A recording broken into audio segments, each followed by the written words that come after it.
A Pearl Doctor on Surgical Technique. My specialty is skinning. I work from the outside in, a process of patient reduction, revealing the perfect hidden shape. One of my colleagues is famous for scraping 1,000 pearls in 3 days, but it's not a competition for shearing sheep. More like peeling the friable, interlapped layers of an onion, unforgiving as a bubble, or shaving an eggshell entirely smooth. To keep my left hand lucky, I take only cases with viable outcomes. With a rub of pigeon blood ruby powder, I polish the freshly abraded faces, bless the osseous white dust that talcs the lacerated tips of my gifted fingers. To the diminisher of all imperfection, master of flayers, time I direct my prayers. I strop my custom obsidian blade on the darkness that nightly peers down the moon. Face. In the beginning, little more than a narcissus bulb, bare, like the form for a valuable Hina doll. On its wooden stick, the crude head of sawdust and glue before the paint, oyster shell aged decades, then crushed into a fixed white pigment. With delicate brushwork, the features built layer by layer. As nacre becomes the pearl, year by year, the faintest expression lacquering the countenance, byproduct of gesture and expectation, until it becomes the man. As a great actor of no drawing ghosts with his whole body becomes the mask. He watches himself touch it, palpable, porous beneath his fingers, saving it, losing it. The failure of such concepts when the face in the mirror is no longer his, the thin boyhood scar on his chin somehow new, the quizzical black eyebrows false, glued on, the smallest pockmark simulated. How the truly fine mask will expose the inferior actor, or pressed rice powder, the aging courtesan's crumbling beauty, as she applies by lamplight with trembling hands the perfected red mouth on shrunken lips. Year by year, the monkey's mask revealing the monkey. Mermaid. On P.T. Barnum's Fiji Lady. Caught in a net of credulous longing and displayed in a museum's glass case, the creature embalmed here is artfully melded monkey and fish. What lures these gullible throngs to gaze upon this genuine, bona fide fake? Out of water, a pitiful apiary, fantasy gone wrong. As if stunned by cold blood flooding up through her mummified heart, her head is drawn back in a permanent gurn on the taut beaded string of a spine snipped in the middle.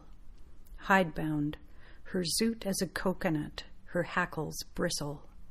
The wizened tannery paps are unmilkable as the turned-out pockets of a tramp, the fanned dorsal fin frayed like a cheap paper souvenir stamped made in Japan.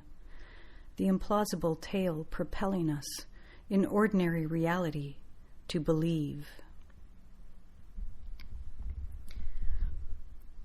Taxidermist's dream girl, hybrid of myth and material at hand, whose lactescent tears clams have kissed into pearls, whose kelp-girdled figure has graced sideshow barrels then escaped by dissolving in foam. Your skeletal fingers like splayed bamboo rakes still comb the gray coral of our illusion. Your empty glass eyes eternally hold a reflection of the hapless suitor's heart. Above your flippant tail, a slot beckons the lonely seamen to mail their French letters home. Pearl Farmer's Wife. In the hours of night remaining, he quietly slides the screen shut against the moonlit beds and crawls into hours already spent. A miracle that we've conceived between us 5 children. When he touches me, his hands smell of salt, of honeyed bait, still damp with the work of sewing flesh. I accuse him of being in love with an oyster. making my resentment a jest. A small seed, spit out so it won't grow in me. String of pearls. He wonders what she does the months he's away, what other life her letters may not mention. The question in him a background noise, an engine throbbing below deck. He's sailing into a place where everything's submerged, up past a chain of volcanic islands through the strait. Beneath the polar sun, the tips of icebergs erupted like molars on the sea's inscrutable face. When the tanker enters its last empty port, changing hands after anchoring in Nome, he'll bring home the strand of pearls she hinted she wanted in a letter. This time he's coming from Japan, carrying with him the shipyard's metal echo. In his new camera, a tourist's unfocused vision, Fuji veiled in mist and wavering neon nights, pictures that will tell her really nothing of where he's been. In Yokohama, when he bought the pearls, he'd rubbed them against his teeth to test their authenticity, their roughness proving them real. One night in the pleasure district, he'd watched a woman slip a string of fakes large as quail eggs deep inside her. Another woman bent and took the end between her lips, drew it out slowly, silk from a dark sleeve. The beads broke and spattered like hail on the wooden floor. When he gets home, he'll tell her, these pearls are properly knotted, wanting to please her. He wonders if she secretly wants something else. What slips unknown through the dark channels of a woman's life? Surprising how quickly pearls grow cold, the way the necklace loses its heat when he isn't holding it. When he gets home, he'll tell her, real pearls must be worn on the skin to keep their sheen.